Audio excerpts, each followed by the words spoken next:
بسم اللہ الرحمن الرحیم۔ مرنے کے بعد برزخ، قیامت، آخرت، چند اصولی باتیں یعنی ما بعد الموت کے سلسلے کی حدیثیں پڑھنے اور ان کے مطالب سمجھنے سے پہلے چند اصولی باتیں ذہن نشین کر لینی چاہیے۔ ان باتوں کے مستحضر کر لینے کے بعد ان حدیثوں کے مضامین کے متعلق وہ وساوس اور وہ شبہات انشاءاللہ پیدا نہ ہوں گے جو حقیقت ناشناسی کی وجہ سے بہت سے دلوں میں اس زمانہ میں پیدا ہوتے ہیں۔ نمبر 1، انبیاء کرام علیہ السلام کا خاص کام جس کے لیے وہ مبعوث ہوتے ہیں، ہمیں ان باتوں کا بتلانا ہے جن کے ہم ضرورت مند تو ہیں لیکن اپنے عقل اور حواس سے بطور خود ہم ان کو نہیں جان سکتے، یعنی وہ ہماری عقل کی دستر سے باہر ہیں۔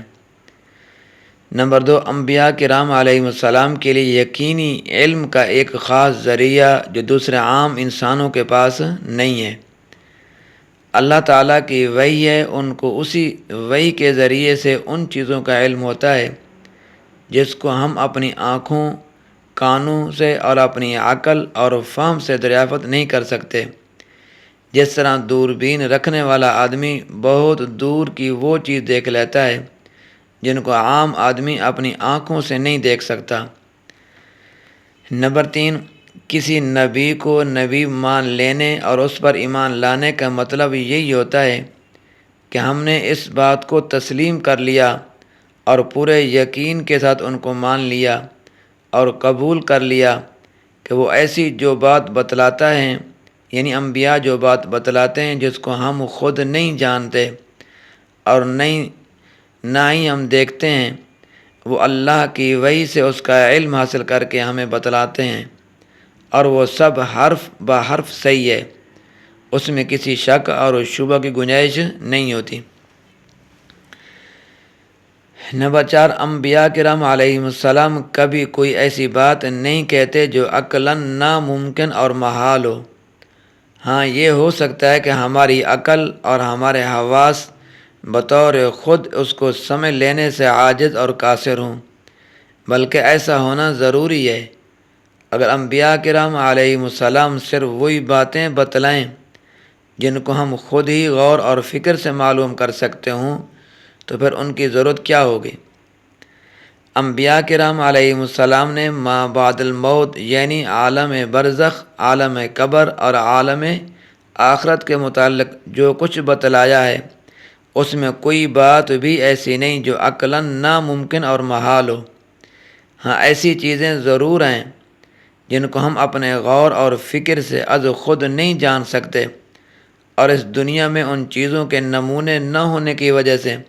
ہم ان کو اس طرح سمجھ بھی نہیں سکتے جس طرح اس دنیا کی دیکھی بھالی چیزوں کو سمجھ لیتے ہیں۔ نمبر 6، علم کے جو عام فطری ذریعے اور وسیلے ہمیں دیے گئے ہیں، مثلا آنکھ، ناک، کان، عقل اور فہم، ظاہر ہے کہ ان کی طاقت اور ان کا دائرہ عمل بہت محدود ہے۔ ہم دیکھتے ہیں کہ جدید آلات کی خارجی مدد سے ان کے ذریعے بہت سی وہ چیزیں ہمارے علم میں آ جاتی ہیں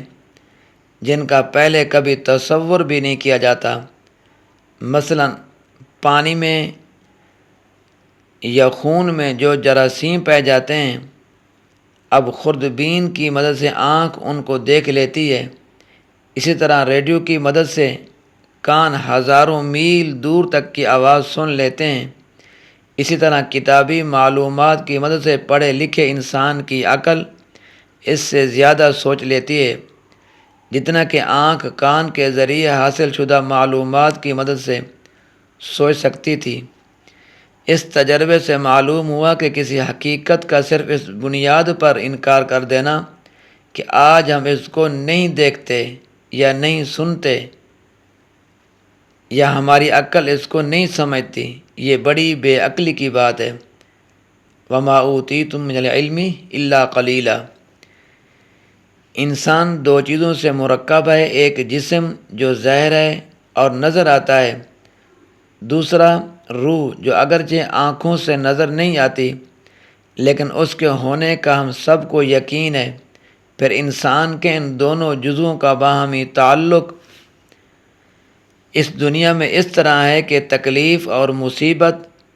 یا راحت اور لذت کی جو کیفیت یہاں آتی ہے وہ براہ راست جسم پر آتی ہے اور روح اس سے طبعاً متاثر ہوتا ہے۔ مثلا انسان کو چوٹ لگتی ہے، وہ زخمی ہوتا ہے، یا مثلا کہیں وہ آگ سے جل جاتا ہے تو ظاہر ہے کہ چوٹ اور آگ کا تعلق براہ راست اس کے جسم سے ہوتا ہے، لیکن اس کے اثر سے روح کو بھی دکھ ہوتا ہے۔ اسی طرح کھانے پینے سے جو لذت حاصل ہوتی ہے وہ بھی براہ راست جسم کو ہی ہوتی ہے، لیکن روح بھی اس سے لذت حاصل کرتی ہے۔ الغرض اس دنیا میں انسان کے وجود اور اس کے حالات میں گویا جسم اصل ہے اور روح اس کے کیا ہے؟ تابع ہے۔ لیکن قرآن اور حدیث میں عالم برزخ کے متعلق جو کچھ بتلایا گیا ہے اس میں غور کرنے سے معلوم ہوتا ہے کہ وہاں معاملہ اس کے برعکس ہوگا، یعنی اس عالم میں جس پر جو اچھی بری واردات ہوگی وہ براہ راست اس کی روح پر ہوگی اور جسم اس سے طبعاً متاثر ہوگا۔ تو اللہ تعالیٰ نے اس دنیا میں بھی اس کا ایک نمونہ پیدا کر دیا ہے اور وہ عالم رویا یعنی خواب ہے، عقل اور ہوش رکھنے والا۔ ہر انسان اپنی زندگی میں بار بار ایسے خواب دیکھتا ہے جن میں اس کو بڑی لذت ملتی ہے یا بڑی تکلیف ہوتی ہے، لیکن خواب میں یہ لذت یا تکلیف براہ راست دراصل روح کے لیے ہوتی ہے اور جسم طبعاً اس سے متاثر ہوتا ہے۔ یعنی خواب میں آدمی مثلا جب یہ دیکھتا ہے کہ وہ کوئی لذیذ چیز کھانا کھا رہا ہے تو صرف یہی نہیں دیکھتا کہ میری روح ہی کھا رہی ہے یا خیالی قوت ہی کھا رہی ہے، بلکہ اس وقت وہ یہی دیکھتا ہے کہ بیداری کی طرح وہ اپنے اس جسم والے منہ سے کھا رہا ہے جس سے روزانہ کھایا کرتا ہے۔ تو اسی طرح خواب میں اگر وہ یہ دیکھتا ہے کہ کسی نے اس کو مارا ہے تو وہ یہ نہیں دیکھتا کہ اس کی روح کو مارا گیا ہے، بلکہ وہ اس وقت یہی دیکھتا ہے کہ مارا اس کے جسم پر ہے، جو مار اس کو لگی ہے اس کے جسم پر پڑی ہے اور اس کے جسم پر اس وقت ویسی ہی چوٹ لگی جیسے بیداری میں مار پڑنے سے لگتی ہے۔ حالانکہ واقعہ میں جو کچھ گزرتا ہے وہ خواب ہے، دراصل روح پر گزرتا ہے اور جسم اس سے طبعاً متاثر ہوتا ہے۔ البتہ کبھی کبھی جسم کا یہ تاثر اتنا محسوس ہو جاتا ہے کہ آدمی بیدار ہونے کے بعد بھی جسم پر اس کے نشانات اور اثرات بھی پاتا ہے۔ الغرض نیند کی حالت میں اچھے یا برے خواب دیکھنے والے شخص پر جو کچھ گزرتا ہے اس کی نوعیت یہی ہے کہ وہ براہ راست اور اصلی طور پر روح پر گزرتا ہے اور جسم پر اس کا اثر طبعاً پڑتا ہے۔ اس لیے خواب دیکھنے والے کے قریب والا آدمی بھی اس کے جسم پر کوئی واردات گزرتے ہوئے نہیں دیکھتا، کیونکہ ہم اس دنیا میں کسی انسان کے انہی حالات کو دیکھ سکتے ہیں جن کا تعلق براہ راست اس کے جسم سے ہے۔ پس عالم برزخ میں یعنی مرنے کے بعد سے قیامت تک کے دور میں اچھے برے انسانوں پر جو کچھ گزرنے والا ہے اس کی نوعیت بھی یہی ہے کہ وہ اصلی طور پر اور براہ راست روح پر گزرے گا اور جسم طبعاً اس میں شریک ہوگا، اور عالم رویا یعنی خواب کے